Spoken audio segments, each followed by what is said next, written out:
soul would have been done and gone by now. Not running her business into the ground.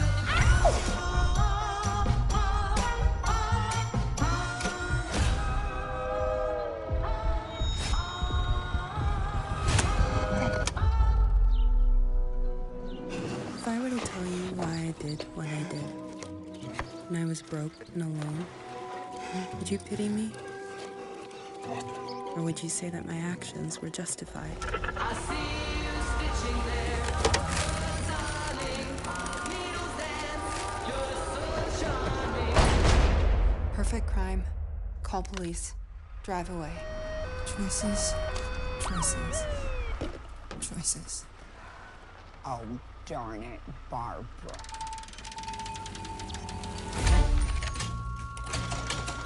Do you think your father would approve of your actions?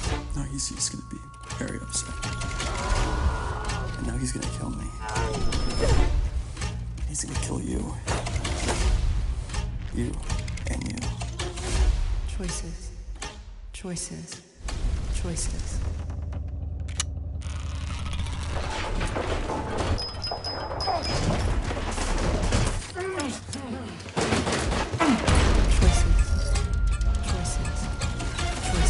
Mobile seamstress, suddenly not so mobile. That shit hurts! The first kill is always the hardest.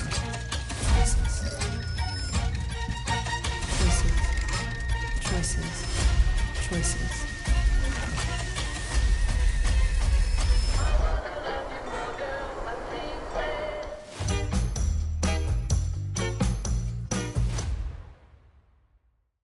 Ladies and gentlemen, boys and girls, children of all ages, I'm so excited and happy to be here to talk about a film I saw at South by Southwest last year that is coming out now. It's called So Torn, and in it we have the lovely Callan and Carolyn Goodall. Is that right, Carolyn Goodall?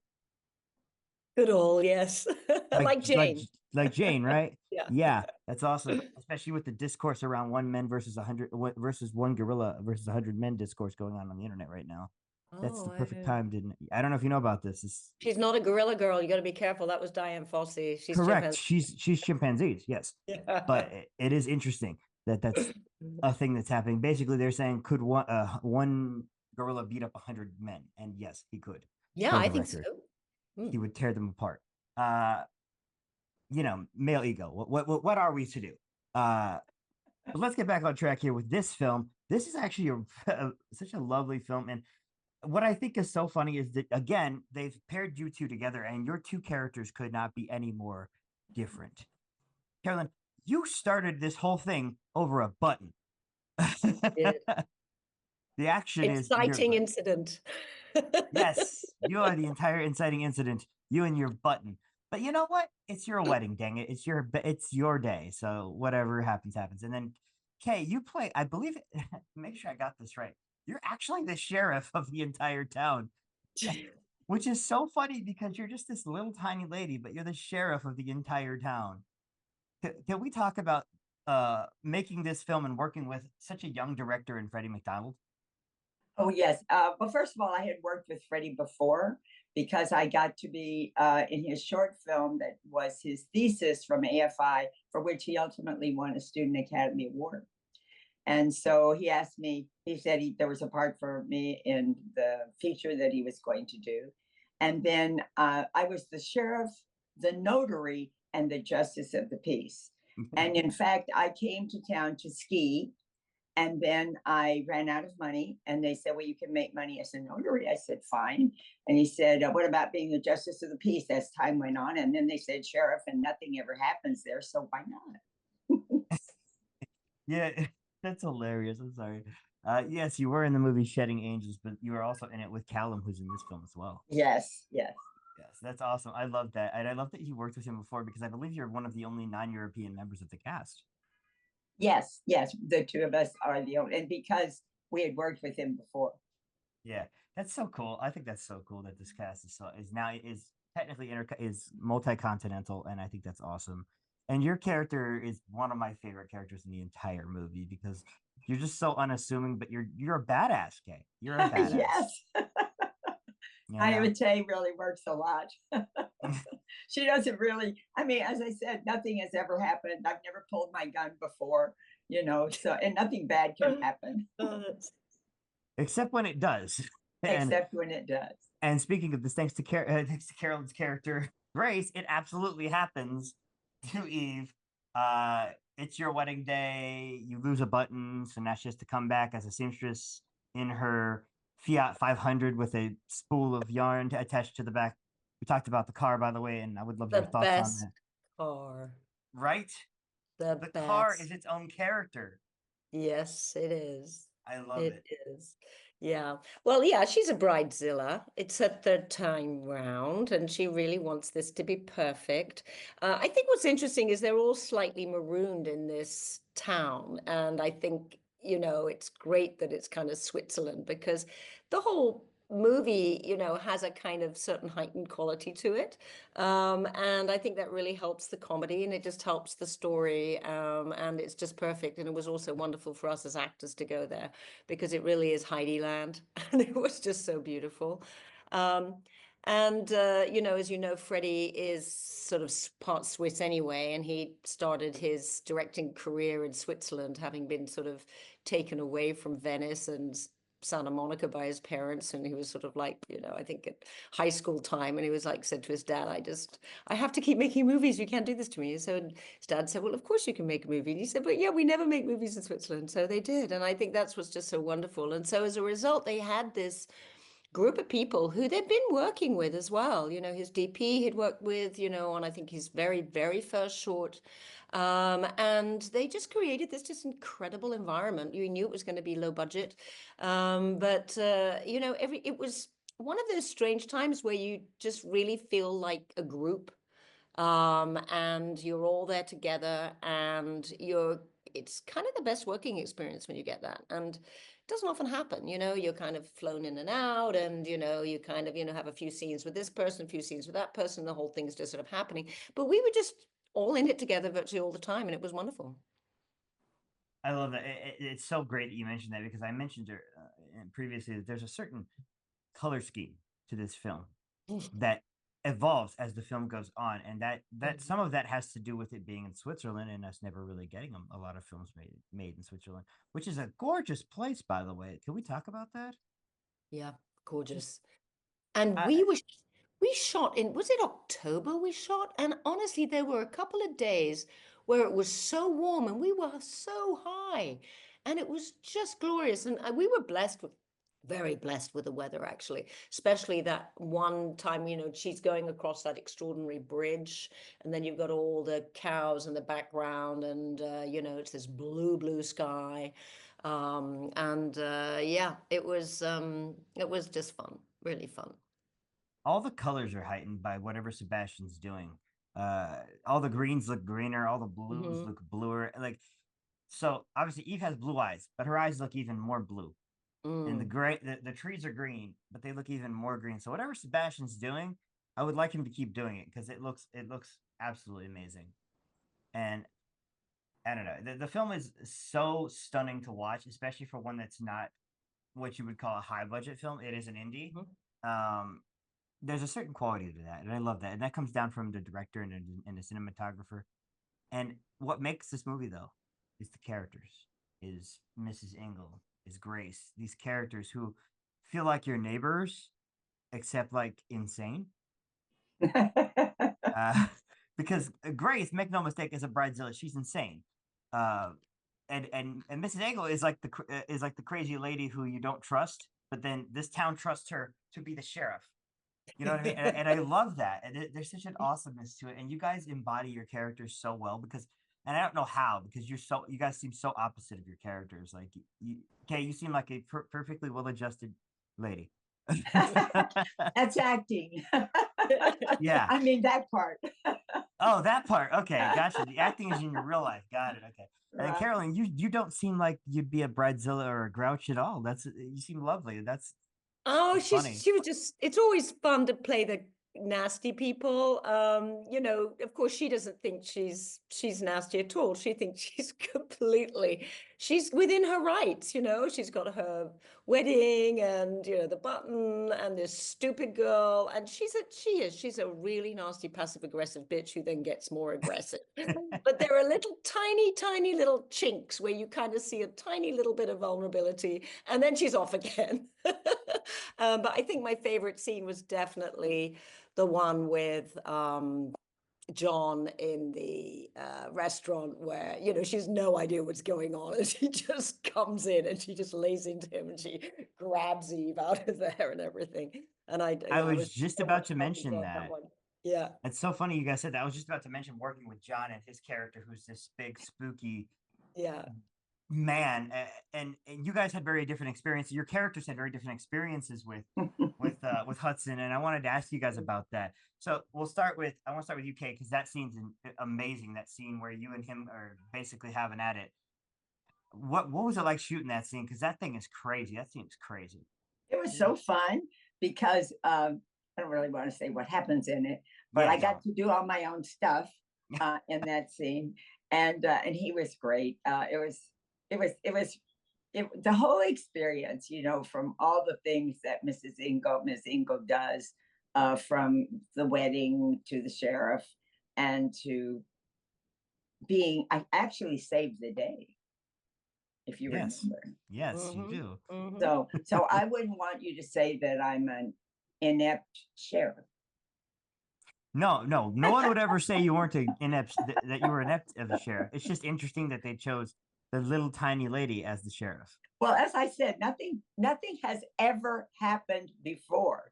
That part of my business, you see that I spent the whole time in my Justice of the Peace outfit, basically. Yeah. That's so funny. I also want to say, Caroline, we were shooting on different days because I really remember it being really, really cold when we were out there on the road. It was really, really cold. Oh, that day, that was like your second day. It's amazing. She flew in and then she had this massive scene that she had to shoot the next day. And I remember saying, you kind of okay? You jet lagged or anything? She said, no, honey, we're fine. But you're absolutely right. Oh, it was freezing. Freezing that day that you had to go out. And the rest of the time we were inside. That was my only outside time. Yeah. Well, it's Switzerland. It goes up and down. But that particular day, I remember where I had to lean out of the window and yell at her. And then you got a nice warm day for that. Oh, we couldn't believe just how lucky we were for that. We really couldn't, because it could have snowed. It could have been any number of things. I think what's so interesting, his writing is just remarkable, and that's what brought us all there. This very, very brilliant script. This young director who, you know, obviously Kay had worked with him before, and so Callan, but we hadn't. And, you know, we trusted our casting director, Sharon Howard Field, is brilliant. And she just said, just take a read and see what you think. And we did, and we all just said, this is wonderful. And so we took a flyer, but I don't think I have seen it. Did he have his 22nd birthday on set? Was 22 he turned, right? Or 21? It was 22 because I remember him turning 21. I think it's like in November something the previous year. And he was so clear with what he wanted. He was so charming. He was so capable. We never ran over. A couple of times we actually finished early. And he just has that relaxed ability of the very finest directors. And then, of course, his dad produces and writes with him as well. And that is such an interesting dynamic to have a dad and a son on set together, and they get along so well. And, this family is really special. And we just felt the same way. And they brought this kind of energy and sort of happiness to the set. And that's kind of what we all sort of hooked onto. And Eve, I think, who anchors the whole thing, she's extraordinary because we are all, you know, we're slightly pushed into that comedy sphere, and especially Grace, and we kind of have to stay there and kind of hold that balance because we have to balance the other side. And Eve kind of straddles the two. I mean, at times she's so naturalistic and sort of quiet and calm, and everything is happening around her. And then other times, she has that incredible range because, of course, you have the John Lynch character who is just malice impersonated, and like this. So We need it's so to interesting, all mention these characters. we need to mention Ron. It's And a Ron, sorry, wonderful Ron for Cook. her. She has so many scenes with him, and he is such a great. What a great character! I mean, all of the characters are perfectly realized Yeah. in writing and in casting. I just think Ron was adorable. He Yes, he really. was an adorable Absolutely adorable. guy, like such a lovely character. I love. And you know that his Richard III was one of the best Richard III that's ever been done to British theatre. Wow. I mean, I've actually known Really? Ron since the Royal Shakespeare Company when we were, well, this is 30, 40 years ago now. And he was often sort of cast because he's kind of, small and wiry. He'd be cast as the mean guys or the mean cop or the something or other. And then he turns up and he plays. He's really, really a wonderful actor. He's really well known in the UK. Well, I love that. I only have one question left for you, and it's the hardest question of the day, and I ask it to every single guest when they come on the first time. So don't worry, if you come back, you don't have to answer this again. And it is, if you had two films to watch for the rest of your life, what two would you select and why? I really can barely remember what I saw yesterday. And there are so many films that I love. I always cite films that taught me something.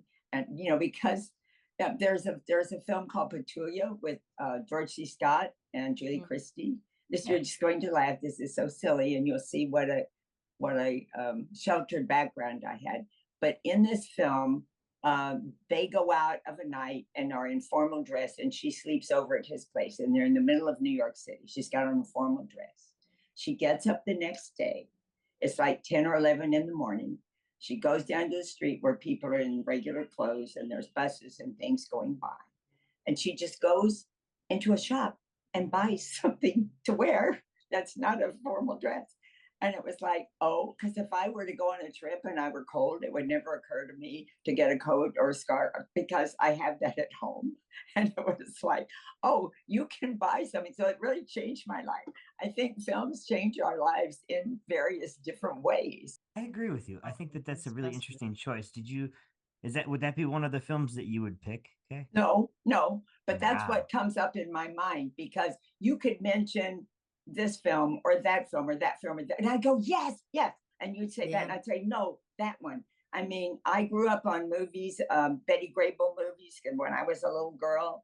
And so I don't know, I've lately been watching films from the past that just delight me so much. And so, no, I can never think of anything when people say that because there's just too many things. It's funny because one of my films that I always go to is almost 100 years old. So it's what really is funny. It Happened One Night from 1934. Oh, I love that. Yes. Yeah. Frank Capra. Like, what's not to like, right? It's Yeah. one of my favorite films of all time. So that's one that I always come back to and mention. And people are always surprised by that because, oh, you're a fairly young guy. I'm like, that does not mean that I'm uneducated on film history. I would love to hear what you have for me, Carolyn. Do you have some choices? Two films that are very important to you that you would mind rewatching? Well, you see, I think there's a difference between very important to you and films that you don't mind rewatching. Because, Schindler's List obviously is very important to me, but it's not easy to watch over and over again. So, you know what? Given the times that we're in, there's a film that really, really, it blew me away, and it made me realize how such a genius Charlie Chaplin really was. The Great Dictator. Oh, yes. His first talkie. And it was, of course, just before the Second World War, and he was, it was all about Hitler. But I mean, it just was just fascinating because there was that moment he's lying on there's a desk and he's got the globe of the world, and he's doing this sort of ballet with his feet, with the world, with this kind of I'm king of the world and look what I'm gonna do with the world. And I don't know, just think it's really interesting, and it was just beautiful and very, very clever. And he was just such a brilliant. He was just so brilliant. So yes, I think The Great Dictator. I think it's interesting how we always go back to classic films. And oh my God, is it? Oh crikey. Oh, is it the front page? With Rosalind Russell. Yes, yes, because they was just so funny and so good, and the way they just smoked their cigarettes and they just talked all the time, absolutely all the time, about journalists and everything else, and it was just wonderful. It was just so funny, that kind of slapstick that we don't really do anymore. I think that kind of incredibly fast comedy, yeah, that's a lovely one to watch as well. It's funny because like that whole screwball era basically crafted the modern romantic comedy. And that's a book I'm working on right now, actually. Oh, I want to I'm read writing. Yeah, well, thank you. If I ever actually finish it. No, I love that answer. For the record, I would also pick Eternal Sunshine of the Spotless Mind as a modern pick. it. Yeah, okay, Because yeah. I like being depressed, Carolyn. You,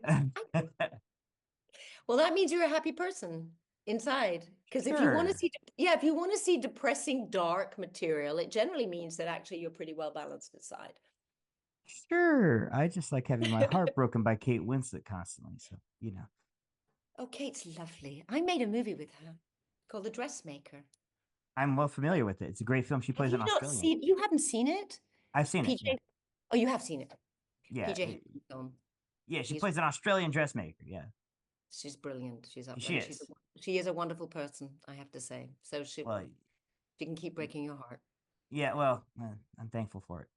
So I'm confused. Did you say you like depressing movies? I do. Okay. I don't think of them as depressing.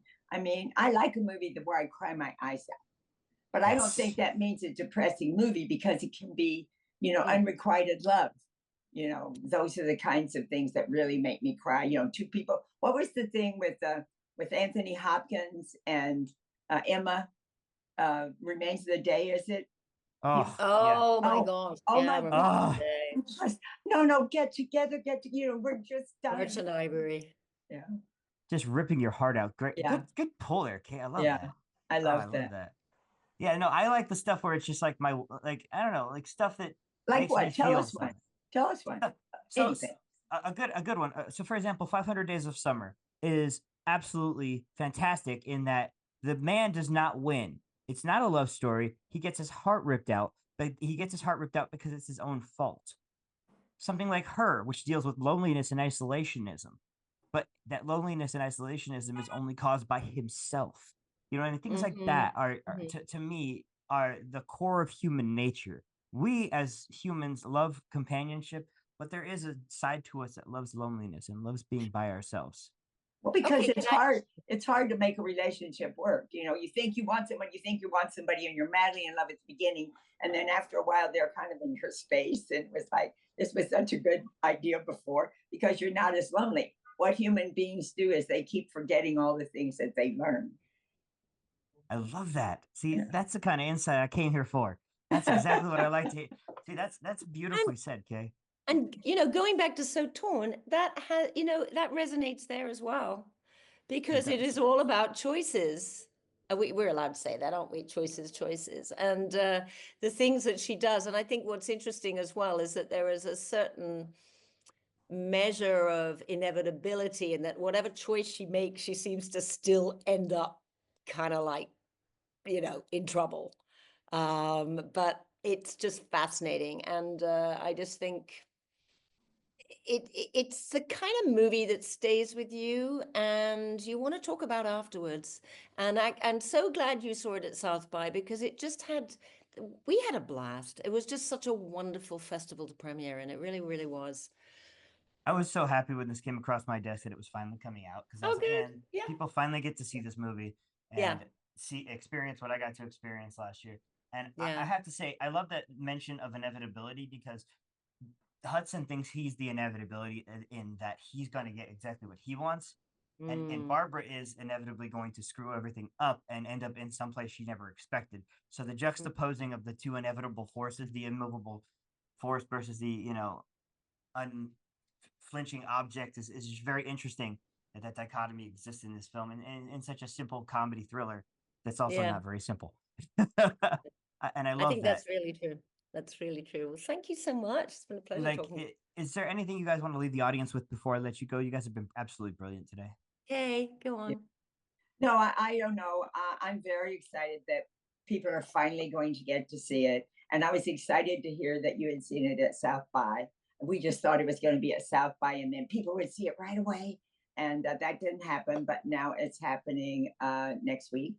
And that's very exciting. It's going to be in theaters. And all my friends, everybody is like, finally, we've been hearing about this film for so long and they're going to get to see it. Carolyn? Well, I kind of feel very much the same way. I mean, I know distribution these days is tricky, and you really have to make sure that you find kind of partners who can sort of really present the film in the way that it needs. And I think they've found it. They've been really, really careful and calm about it, and not sort of jumping to the first offer. I also think that everyone needs to see Eve's performance, and Kay, of course, but also need to see Freddie, and watch and see what a talent he is. And it needs to be seen on the big screen. We saw it at Locarno because we also were at that film festival, which is kind of also really fun. And it was a massive screen with 8,000 people in the piazza, sort of like it was late August or something, wasn't it? It was just wonderful. And they just roared, and they just loved it. And it was just, it plays so brilliantly with tons of people as well, because it's a crowd pleaser. I love that response. I love both your responses. Thank you guys so much for joining me. Make sure you check out So Torn when it comes out May 9th in possibly a theater near you. Thank you so much, Kay Callan, Carolyn Goodall, for joining me today.